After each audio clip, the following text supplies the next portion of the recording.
اصعدي يا ريمي. أرجوك دعني يا سيد كاسبر. ريمي اصعد. ماتيو. ريمي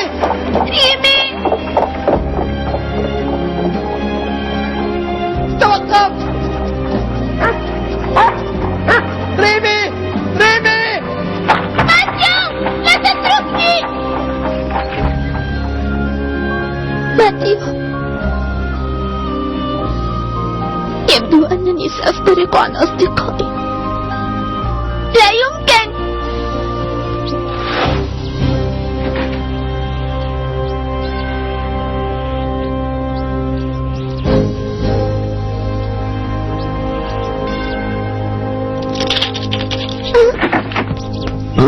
عودي إلى مكانك. هيا.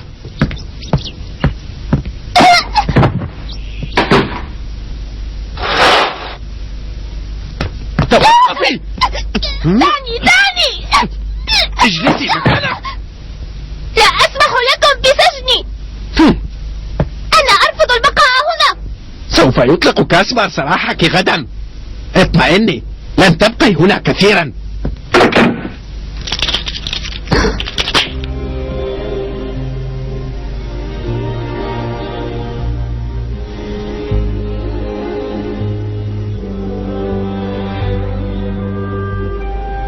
ترى هل عثر ماتيو على ريمي الآن؟ يبدو أن كابي يعرف مكانها يا ليزا. أنا واثق من ذلك. لا بد أنه سيدل ماتيو على مكان وجودها. أنا قلقة عليها، قلقة جدا. كوني مطمئنة.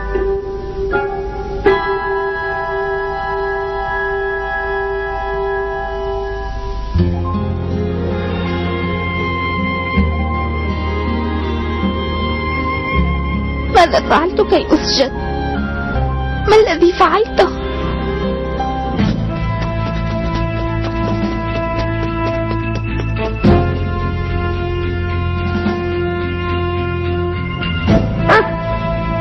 هل تستطيع تحديد مكانها بدقة؟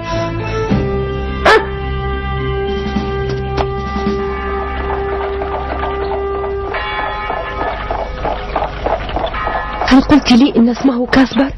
هيا حدثيني عنه أكثر. إنه يرغم الأطفال على العمل في الأزقة والشوارع طمعا في الحصول على ما يكسبونه. علمت أيضا أنه يعاملهم بقسوة لا حدود لها. مسكينة يا ابنتي. لن أدعها رهينة بين يديه أبدا. لا أستطيع نسيان أفعاله. يا له من رجل سيء. تفضل. مرحبا سيدتي. أستاذ بريل، هل هناك أخبار؟ أخيرا توصلت معه إلى حل. هذا جيد. كدت أفقد الأمل يا أمي. كاسبر رجل طماع. يريد مالا؟ أنا مستعدة لدفع كل ما يريده. المهم أن أتمكن من استعادة ابنتي.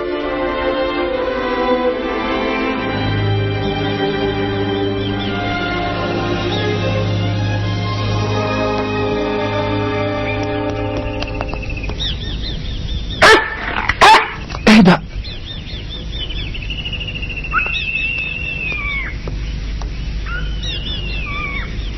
ريمي، أنا قد جئت لإنقاذك. سننتظر حلول الظلام.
هيا يا جوليكور، اصعد.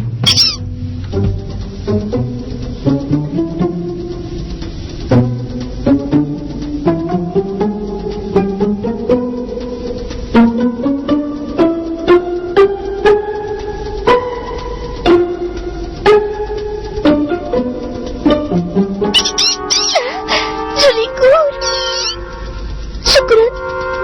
هيا اسحبي الحبل إلى أعلى يا ريمي.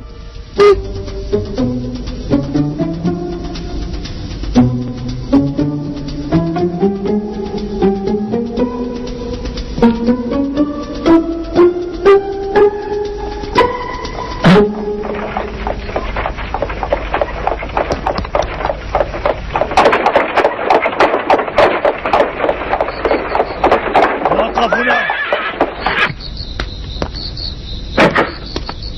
ابتعد.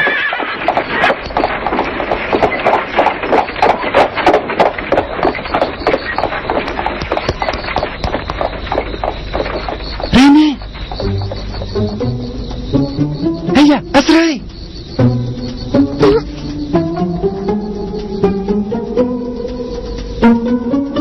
شجعي.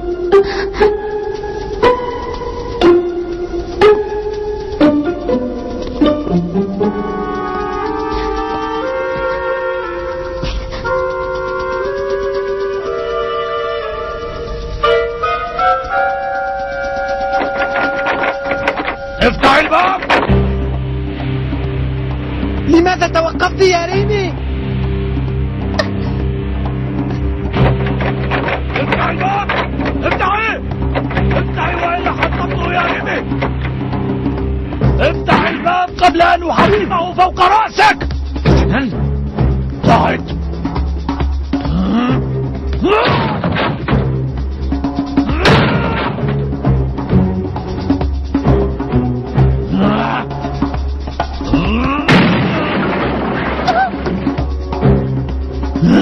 جيد.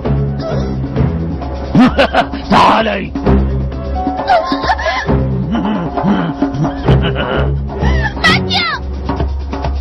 هيا اقفزي. إياك أن تحاولي. أسرعي.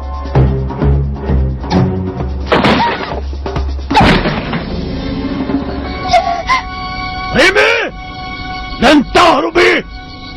هيا.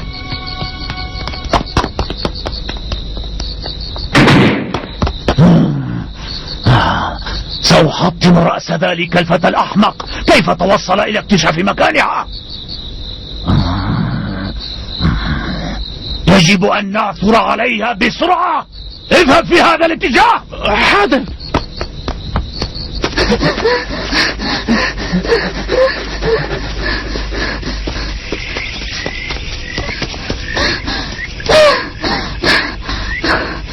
لا تخافي يا ريمي.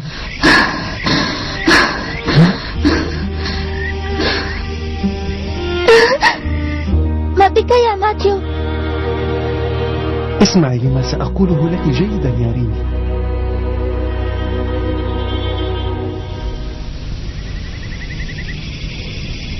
إني؟ ماذا قلت؟ السيدة ميلغان أمي. سأصدق ذلك. بل صدقي، عندما التقيتها أول مرة شعرت بحنان الأم في عينيها. لقد كان شعورك هذا صادقا. معقول؟ معقول؟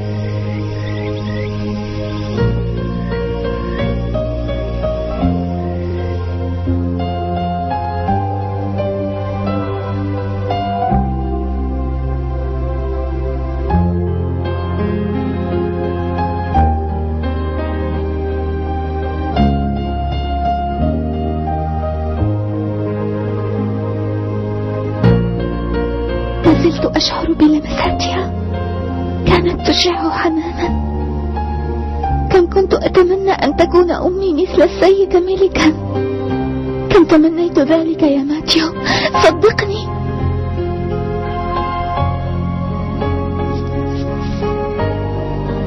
إنها أمك الحقيقية يا ريمي. أخبرتنا نيلي بما حدث. روت لنا تفاصيل حكاية اختطافك. اختطافي؟ وأخبرتنا أنك ولدت في إنجلترا، وبعد أن نقلت إلى باريس تلاشت آمال السيدة ميليغان في العثور عليك. إذن بعد أن نقلت إلى باريس عثر علي السيد جيروم وحملني إلى قرية شافانون، حيث عشت المرحلة الأولى من حياتي. أليس كذلك يا ماتيو؟ أخبرني، أليس هذا ما حدث؟ هذا صحيح، أصبت.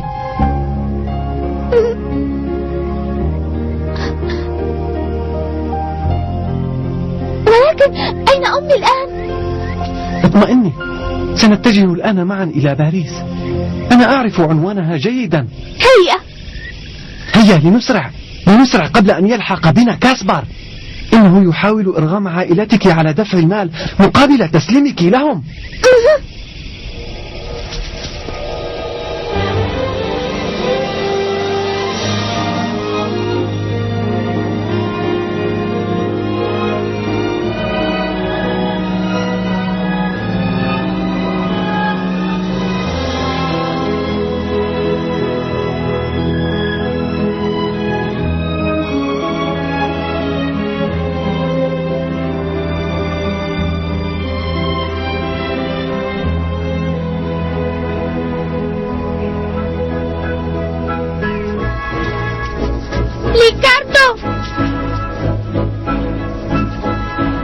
ما بكم؟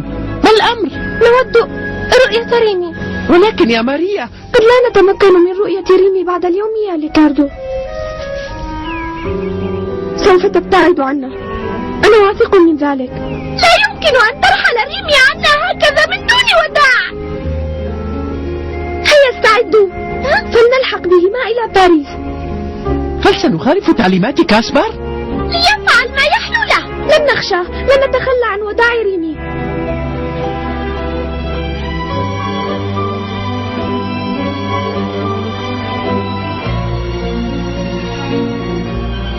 إذن سنبحث عنها جميعا.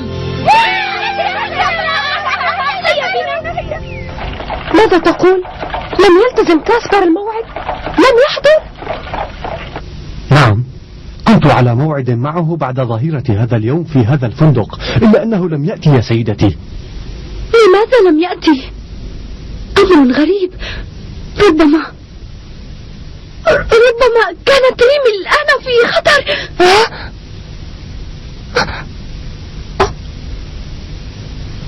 سيدتي، سيدة ميليغان.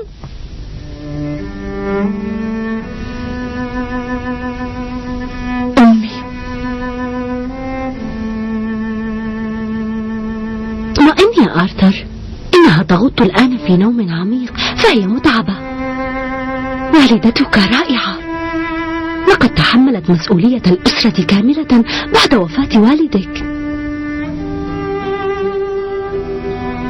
لن أسبب لها أي متاعب بعد اليوم، سوف أشاركها في المسؤولية. أحسنت، عندما تعود أختك ريمي ستشعر السيدة ميليغان بالتحسن.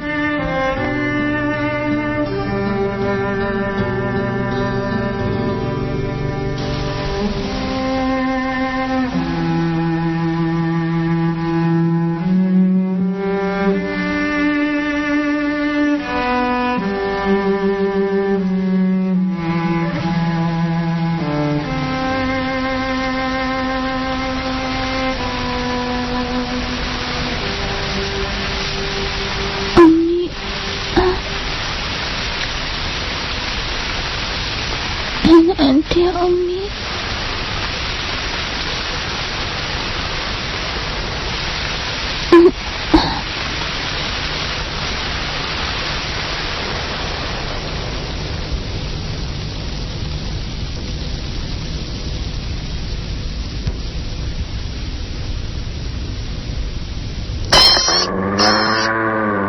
ماذا هناك؟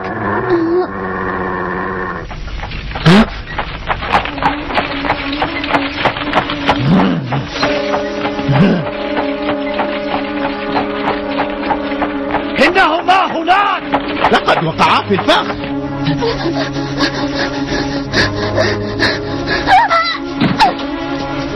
ريمي، اطمئن، فأنا بخير. أسرع! يجب أن نلحق بهم!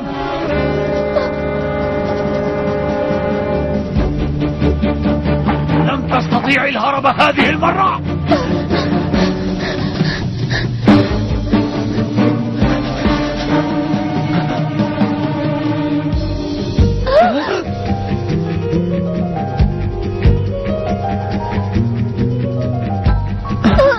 لا تحاولا الهرب، فأنتما محاصران تماما. من هنا.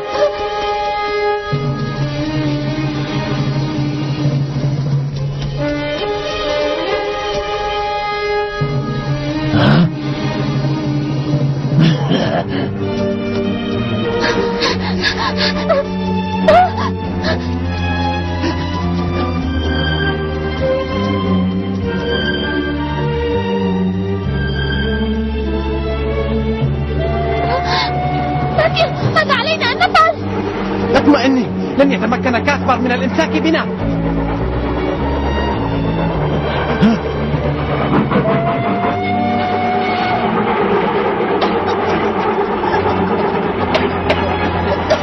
هيا استعدي،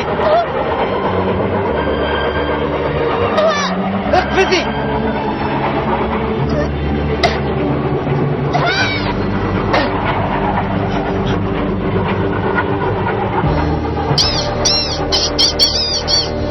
هربت.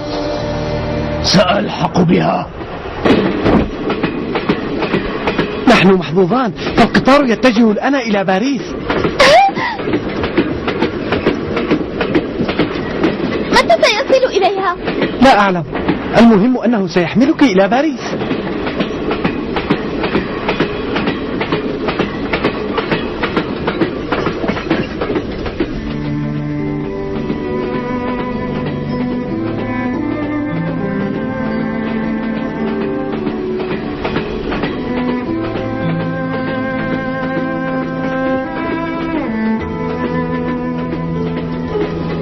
أرجو أن تبقى دائما على وفائك المعهود يا كابي، فنحن سنفترق عما قريب بعد وصولنا إلى باريس. هل تشعر بالحزن؟ ليتني أستطيع البقاء معكم.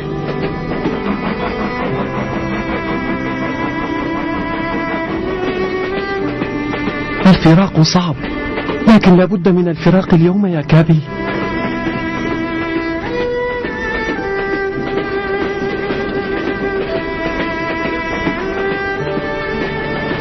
يجب أن تلتقي ريمي أمها.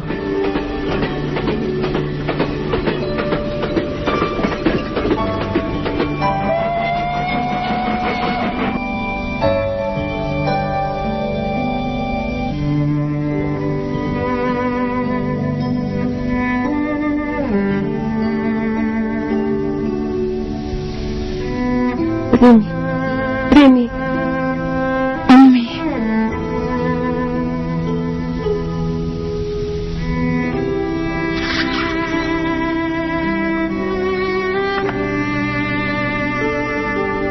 أبي، أمي، ريمي، تلك هي عائلتي.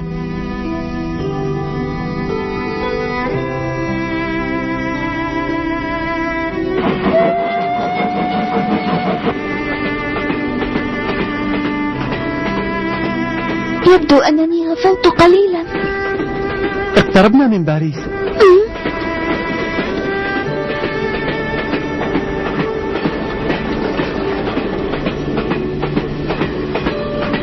أمي، أنا قادمة إليك.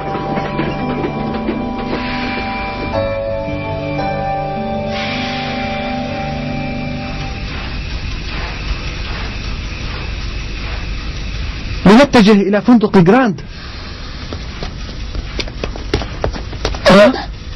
لن تستطيعا الهرب.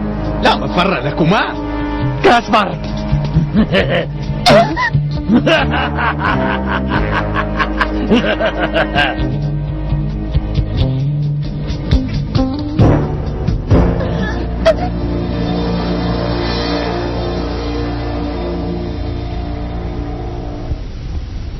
لن لم أتمكن من تحقيق الحلم الذي كان يراودني دائما، لأن كاسبر كان يقف لي بالمرصاد دوما، ولكن للصداقة ثمارها، فها هم أصدقائي يعبون لمساعدتي، فهل سينجحون؟